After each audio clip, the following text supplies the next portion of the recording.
Hi guys, my name is Bobby and welcome back to my channel, and today I'm going to be doing my top books of 2018. So I have 10 with 2 honorable mentions because I couldn't narrow down the list to just 10, so it made it kind of hard. Most of these I have in physical. There's a couple that either I don't own or were library books or I borrowed or were digital. Not very many. Most of them I do have here because if I like it and they're my favorite, I want to have a copy.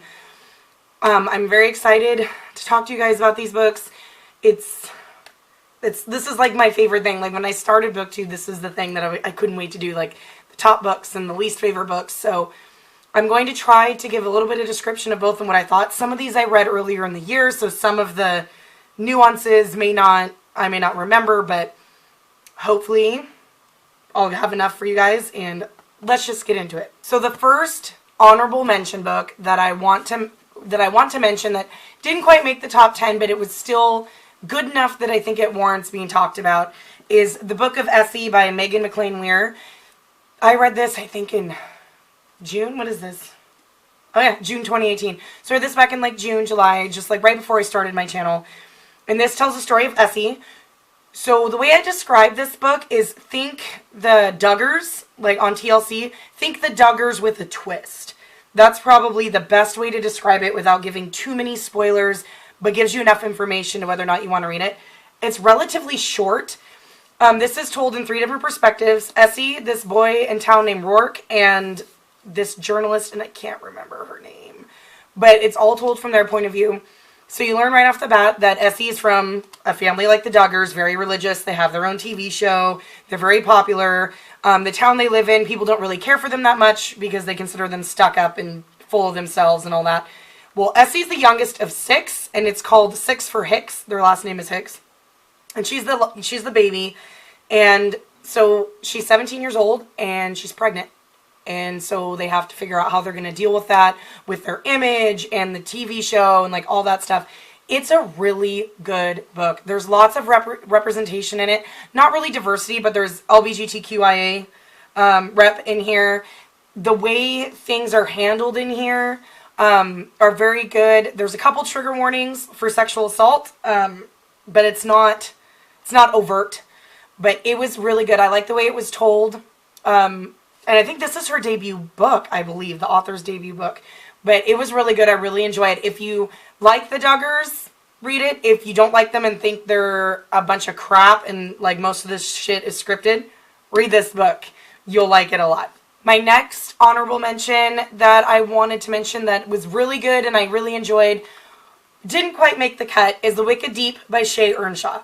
Now, when this came out, it was really, really popular. I actually did a buddy read. It was like this big, huge online buddy read through Twitter with Julie from Pages and Pens, and I can't remember who else, like the hosts of the read-along were, but they had the pages all broken down. I ended up reading ahead. Julie ended up reading ahead, and her and I talked over Instagram as we were reading it. This is a beautiful book, like without the dust jacket, because I got one of the editions that has, which I just bought it off of Amazon, but I guess it was like some of the first printing. It was, you got the star and moon on it. But this book isn't very big. It is a witchy tale.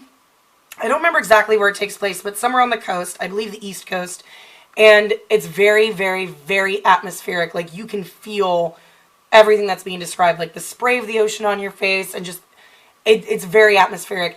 This tells the story of a teenage girl who lives in this town where they have this summer, I think it's in June. It's like a summer festival where these 3 witches come back from the dead, from the sea, and they are supposed to inhabit the bodies of 3 teenage girls, and then they kill young men during this 1 week while they're back. And it's a tourist attraction. People come from all over and buy trinkets and all that stuff and want to be in the town to see if they can see if people die. Spoiler, they do. But it was very, not Little Mermaid-ish, but it reminded me a lot of Hocus Pocus, kind of. Because these witches, like, and you get some backstory from the witches, like some time jumps in the back, or time jumps to the back, what the words. You get some flashbacks to when the witches were alive, and they were witches, but they weren't terrible, bad, mean witches. But they are murdered and drowned in the ocean, and so they come back and seek the revenge on this town every single year. So you follow the protagonist.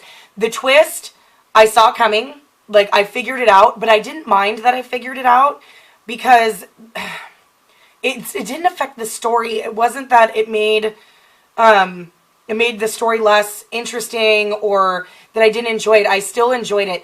There was one issue, like after the big reveal happens and it's, you know, towards the end of the book, there ended up being an issue that I ended up having with it that, how do I say this without spoilers? Okay, I guess this isn't very spoilery. There's a concern about consent in here that kind of bothered me. And if you read it or you've read it, you understand what I'm talking about. That it deals like with the twist and stuff that happened before the twist and stuff. There's a problem with consent that I don't really agree with because it wasn't really rectified or brought attention to. But if you're a critical enough reader, you would see it and note it for what it was. But even regardless of that, I still really enjoyed the book. I believe I gave it 5 stars. I read it like in 1 or 2 sittings because I just couldn't put it down. Super, super atmospheric. If you're looking for an atmospheric, witchy read, The Wicked Deep is perfect for that. Okay, now we're going to get into my top 10. Starting at number 10, and this was really hard to rank these, but number 10 is The Poppy War by R.F. Kuang. This is one of the most intense fantasies I've ever read, and it actually kind of helped kickstart. It was one of a couple of books that helped kickstart my all of a sudden I like fantasy now where I never used to. This is an adult fantasy. It's not young adult. If you read it, you'll understand it's not young adult. Young adult fantasy that's based off, I can't remember the war. I'm such a bad booktuber. But it's not a war. It was some big event that happened in Chinese history. Oh my God, I can't remember. Everybody talks about it. I will look it up and put it at the bottom of the screen so I don't feel so stupid. But it's kind of loosely based around that. Lots of gore, lots of violence, lots of war. It's not for the faint of heart. There is a magic system too, so you get a little bit of the magic. This follows Rin, who lives in a very poor part of her country, whatever. Very poor part. She works for these poppy dealers who are pretty much just drug lords. And they're trying to marry her off to some old nasty rich guy. She decides no way. So she studies for this test to try to get placed in the highest military academy in the country. And she passes and gets one of the highest scores, so she's sent there. So she goes to this military school where she's surrounded by kids and young adults of very high prestige and come from very high families. And she's pretty much left out in the middle of nowhere. But she makes a couple of friends and all that, but it's very, very intense. I'm a sucker for magical schools. So it was really good, very fast-paced, very, very gory and intense. Very, very intense. The sequel, I believe, comes out this year. I highly recommend it. I think I gave this one 4 stars. If you really like fantasy, are okay with wars, blood and gore, you know, like mass genocide. I mean, there's quite a bit of that in here. Then read this. It's got a lot of buzz and it got a lot of hype for very good reason. So number 9 on my list is a mystery. I wouldn't call it a thriller because it's not really a thriller. It's more of a domestic mystery, if that makes sense. And so number 9 is The Broken Girls by Simone St. James. This was a shock to me. I wasn't really sure if I'd actually enjoy this book. I got it for my book of the month back in February. So it's been a while since I've read it, but I really, really enjoyed it and it really stuck with me. This is also a very atmospheric read. It takes place in New England area in the 1950s and in 2014, I believe. So you have dual timelines. So you follow the girl in the main timeline. I can't remember her name. It's been so long. Her sister died on the property of this all-girls school, which has been shut down since the 60s or 70s. And her sister was found on the grounds dead. So she's dealing with her sister's death, also with the history of the school and like the ghost stories surrounding the school and all that. And then in the 1950s timeline, it follows 4 girls, I believe. Maybe 5. It's been a while. 4 or 5 girls who are going to the all-girls school and follows them and the stuff they're going through and their friendships and all that stuff. And eventually, towards the end, the stories intersect. And it was just really good. Another very atmospheric book with a little bit of a mystery with a ghostly twist. kind of. Like, the mystery wasn't like a whodunit mystery, because you pretty much already have an idea who killed the main character's sister.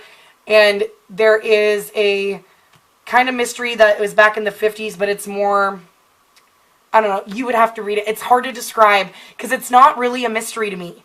It was more of a domestic friendship, atmospheric ghost story, like with a little mystery twist. That probably made absolutely zero sense. But I really enjoyed The Broken Girls. It's been getting some more buzz lately. I've noticed a couple other booktubers have picked it up and read it. So I'm really excited because it's been out for almost a year now. So I'm glad it's finally getting a little bit of buzz because this was one of my favorites. So number 8 is Jane Doe by Victoria Helen Stone. Jane Doe I read on ebook. I think it was my Kindle first. I think I read it back in July. Amazing book. It is a book all about a sociopath named Jane who decides that she's going to ruin this man's life. And she's a 100% sociopath. You're in her mind the entire time. It is slowly revealed why she has picked him and why she wants to ruin his life. And it is a very good reason why, or a good reason for a sociopath. But you learn quickly that this guy's a major douche canoe and he's just terrible. And it's fun watching her dissect all the crappy, shitty things this guy does and these manipulations that he's trying to use on her. But since she's a sociopath and not a typical woman, it doesn't bother her. And it was so, so good. I read it super, super fast. I think it's only like maybe 300 pages. It was a really kind of small or short book. But I absolutely loved it. I rated it 5 stars. If you have not read Jane Doe, you need to go read it. If you like, I mean, there isn't really, it's not a mystery thriller, though it was kind of billed that way. To me, it was more like a character study of a sociopath and what they could be capable of. Absolutely loved it. Coming in at number 7 of my best books of the year is Gone with the Wind by Margaret Mitchell. I buddy read Gone with the Wind with Vicky back in July through September. We started July 1st and ended, I think, like September 9th or something like that. So it took us a good full 2 months to read it. I mean, it's over 1,000 pages. But Gone with the Wind, don't really have to say much about Gone with the Wind. Everybody knows the story. It is the story of Scarlett O'Hara taking place during the Civil War and before the Civil War all the way through the war and the Reconstruction after the Civil War, and how the people of the South, specifically Georgia, recovered from the war and dealt with the war. And it's just her life pretty much. It's gripping. I thought I'd get bored. I didn't get bored. It's over 1,000 pages. It was written in the 30s and is about the Civil War. Like, I figured I'd get so bored, but it was so engaging. I'm glad that I buddy read it, because buddy reading it made it a lot easier, because we'd read a couple chapters a day and then discuss what we'd read. So it made the adventure of reading it way more fun.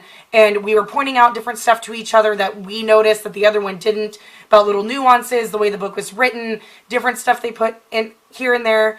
The only thing I would say for trigger warnings is that it has a lot of language that is not necessarily used today. It uses the N-word a lot, because it was written in the 30s, for one, when the N-word was still used quite prevalently to reference African Americans, and because of when it takes place during the Civil War. So I struggled a little bit reading that word over and over again. Eventually, as I got into it, I got used to it and my mind kind of glossed over it. But there is, major warning for that. Like, it's all over the page because, it deals with slavery and all that. So just to be aware. But it was the sweeping romance, saga, that Civil War epic saga that, it is plugged to be. I just hated the fucking ending. That's the only thing I hated. And if Rhett Butler wants to come sweep me off my feet, I'm totally all for it. I'm here for that. Like, he was probably one of the best male characters I've ever read, ever, in my entire life. The way he was written, his personality, the way he was so ahead of his time. Like, Rhett Butler was everything. Scarlett O'Hara is a sniveling little twat. Like, I could not stand her. I don't know how many times Vicky and I were going back and forth saying how much we hated her and how much of a crappy mom she was. And, ugh. Scarlett O'Hara is terrible. Hate her character. She made for a very dramatic and fun story. She was a terrible character. Loved Rhett Butler. But it was definitely good enough to make my top 10 and I usually don't read classics, but Gone with the Wind was everything I wanted it to be and more. Number 6. No shocker to anyone, possibly. I read this recently, and that's Illuminate by Jay Kristoff and Amy Kaufman. Not going to talk much about it. It was in one of my wrap-up. It was my October wrap-up. Illuminate is the first in a trilogy. Still haven't read Gemina and Obsidio. I still have a hold on Gemina. Have been for over a month and a half. This is the story of Katie and...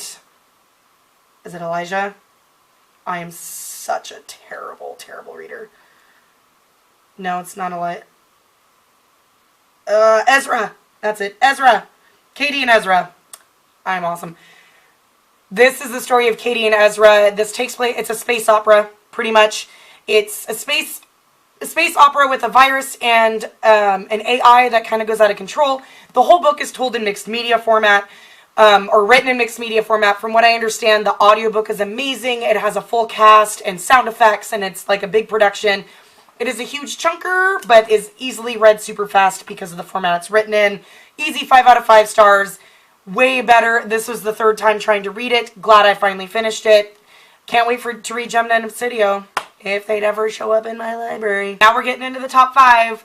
So coming in at number 5, which shouldn't surprise anybody because I raved about it last month, is 9 Perfect Strangers by Liane Moriarty. This book was amazing. It was epic. It is the Breakfast Club for adults. Everybody should go read it if you're a Liane Moriarty fan. It is amazing.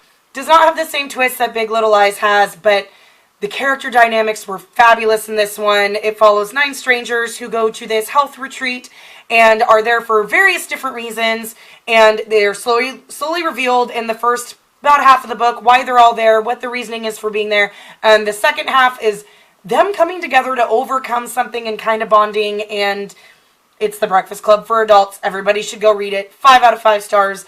Read it in 2 sittings, and it's a 500-page book. Coming in at number 4, another book that I've talked about ad nauseum is Red Sister by Mark Lawrence. Killer Nuns. Killer Nuns. Killer Nuns, magical school, really cool magic system. A world that's dying because the sun is dying, so there's only a strip around the equator that is still really livable. The rest is just ice and snow. This tells the story of Nona, who is about to be hung, and she is rescued by one of the nuns, or the head nun. Why can I never remember her name? But the sister rescues her, and the Abbess Glass, there we go. Abbess Glass rescues her, takes her back to the nunnery, or the convent, and she joins a whole bunch of other women who are also in training to become nun assassins. Very, very good book. Really fast read. I have the second book. It was just fabulous. This was another one that kind of gave me the kick into fantasy because it was just so good, and it was easy to read. Like, I was always under the misconception that fantasy is long and drawn out and wordy and can be so boring. This proved that that's not always the case. Coming in at number 3 is a book that I read literally in January, fell head over heels in love with it, and because I'm such a trash fire, I have yet to read the sequel, and that is Scythe by Neil Shusterman. If you have not read Scythe, go read Scythe. Scythe is a YA dystopian that is about a world where our world, and we are so advanced that we have conquered death. Death no longer exists. They have reanimation, so if you die, like get hit by a car, they go reanimate you and put you back together again, like it's no big deal. There is what is called the Thunderhead, which is like a big AI supercomputer that runs society, but it stays out of certain things. There are certain things it stays out of, so it's not corrupt. It keeps tabs on everybody, but there's certain things that it cannot do, and it cannot intervene. The only problem is that overpopulation, because since we cannot die, then, everybody's going to get overpopulated. So what happens is they have these scythes, and these scythes are chosen, they're chosen specifically, and they are trained so that they are to kill people, and they call it gleaning. So they go through and they glean people. Some scythes they all have different ways to choose who they glean and why. There is one scythe that looks at old statistics from the 1990s and early 2000s or 2010s and looks at what was the most common death. Like, towards the beginning of the book, the main character sees one of her classmates who is 16 or 17, but this is like his second or third go-round at life. Oh no, it was only his first, maybe his second, so he was still a fairly new human.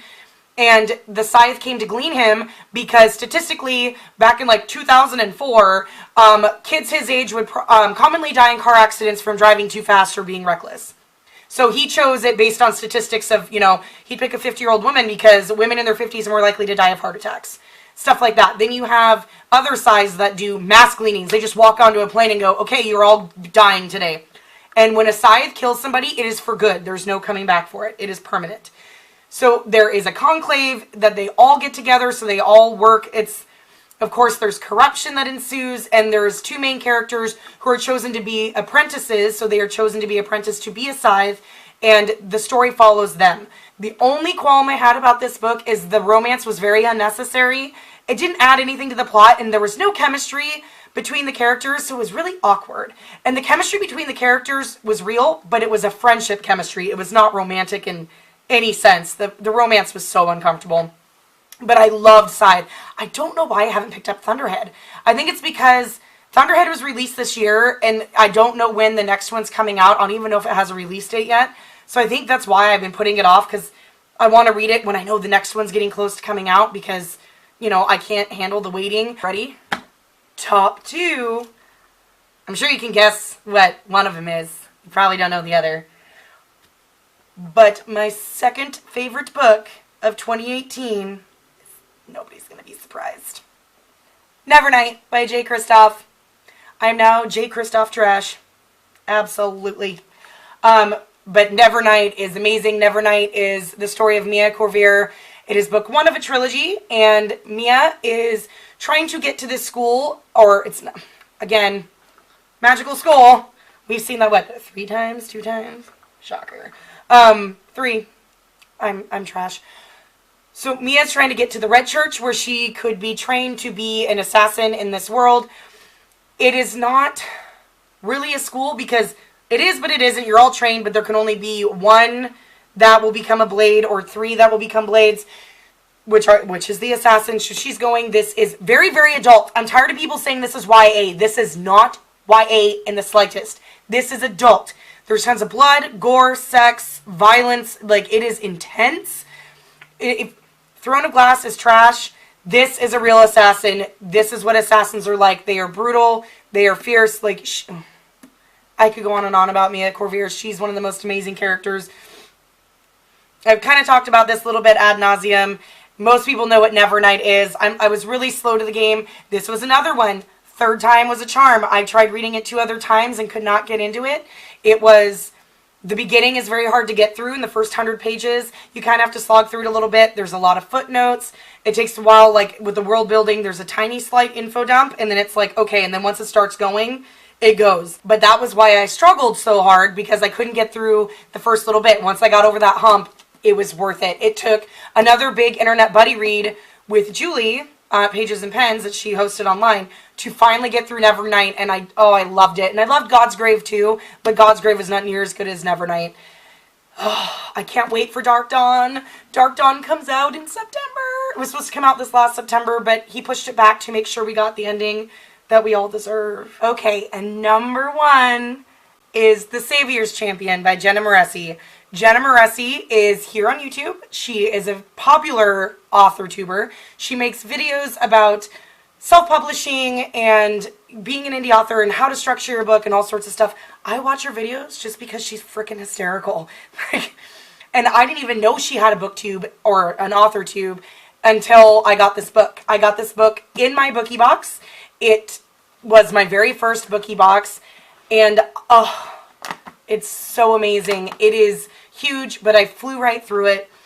Oh, this book needs more love. So The Savior's Champion is the story of Tobias. Tobias lives in a world where there is somebody called the Savior. It's a female, and she is not really the queen, but her dad is called the Sovereign, and he like rules the land. But without the Savior, the world does not exist. She contains all of the magic for the entire realm, and if she were to die without an heir, the whole world would die. So once she becomes of age, which is about 16, 17, I believe, the Sovereign holds what he calls the Sovereign's Tournament to find a suitable husband for her. So our main character, Tobias, was an artist, and he had to give up his apprenticeship to go work in the fields because his dad passed away in an accident, and so his mom can work only part-time and stays mostly at home to take care of his sister, who is injured in the same accident that killed his father, and she is in a very bad way. She's pretty much paralyzed, and he makes enough money to take care of them, but the herbs that she needs to help with her pain just really aren't working anymore, and they don't really have the money for the better ones. So he's trying to figure out a way to get more money when his best friend Milo says that he's going to go sign up for the Sovereigns tournament, and they choose, I think, 12 or 14, I can't quite remember the number, men to compete in the tournament, and it's a fight to the death through the entire tournament, and the one remaining will marry the Savior and be the new Sovereign. So he tries to convince Tobias to join him, and Tobias is like, no, I'm not doing that. I mean, it's a death sentence. Why the hell would I do that? But then he goes home and sees how much pain his sister is in, and he has a change of heart, and he makes it just in the nick of time to sign up, because anybody who is chosen to compete in the Sovereigns tournament, their family gets a huge or a decent size money compensation, because more than likely the competitor is going to die, and they need to replace the male that they just killed, pretty much.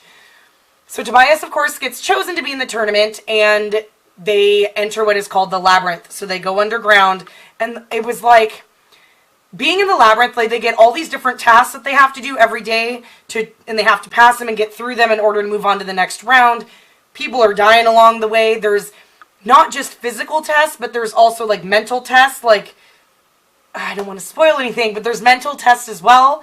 Of course, Tobias survives, but they are all given names. So they're not called by their own names when they're in the tournament. They're all given names. Like, Tobias is called the Artist, and there's somebody else called the Adonis, because he's just beautiful. There's one called the Hunter, because, you know, he looks like a big hunter and that's what he does. So they're all given different monikers, so that, because this becomes a big thing for the realm.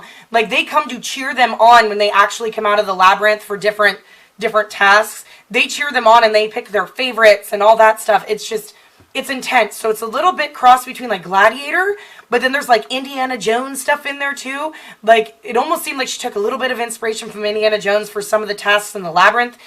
It was just super fun, very fast-paced, very gory. There is some sex in it, but it's not gratuitous and it's not all over. This is definitely new. This is not a YA book. This is an adult fantasy adventure. It is fabulous. This has one of the healthiest romantic relationships I have ever seen in a fantasy book ever. Like, there's no insta-love. You know, they kind of have a little bit of a hate to love, but not really. It's just, you know, they kind of connect, and it's a slow burn. I mean, this book is 500 and something pages, and they don't even say, like, the I really like you or I might love you until, like, page 450. Like, it was not insta-love at all. The female characters are really well developed. There's a lot of diversity. There's LGBTQIA plus rep in here. Oh, it is so good. Like, it is so original and so amazing. Like, I read it in 2 sittings. Jenna is amazing herself. She interacts with her fans a lot. I've talked to her on Instagram multiple times. After I finished this book, I sent her an Instagram message, thinking she'd respond, and she responded within an hour, like, thanking me for, you know, telling her how much I love the book and all that. She's super sweet, nice to interact with. I like supporting indie authors if I can, and this book is well worth it. It is amazing. She's currently writing The Savior's Sister, I think it is. Is it called? I think, yes. The Savior's Sister. TSS, yes. She's currently writing The Savior's Sister, which is not a sequel to this, which makes me really upset. It's a companion. So this is told from Tobias's point of view. The Savior's Sister is told from his love interest, which I'm not going to name her because spoilers. So you get his point of view in The Savior's Champion, which this definitely should be read first, and then the one she's writing now is from her point of view, and then after that she's going to write more. I think she says she's going to make it into a 6-book series, which sucks, because like I said earlier with Harry Potter, I don't like having to read, you know, series until I know they're all out. I thought this was going to be a standalone. It's really not. The way it ended, it's so open-ended, so now I'm sucked into a full series. Thanks, Jenna. But if you have not read The Savior's Champion and you like fantasy at all, please go buy it. Please go pick it up. Support an indie author. It is absolutely fabulous. You will not regret it. It was like beyond 5 stars for me. Like, I cannot gush about this book enough. Okay, guys, that's it. That is my top books of 2018. Let me know in the comments below if you've read any of these books and what you thought of them. And I will see you guys later. Bye.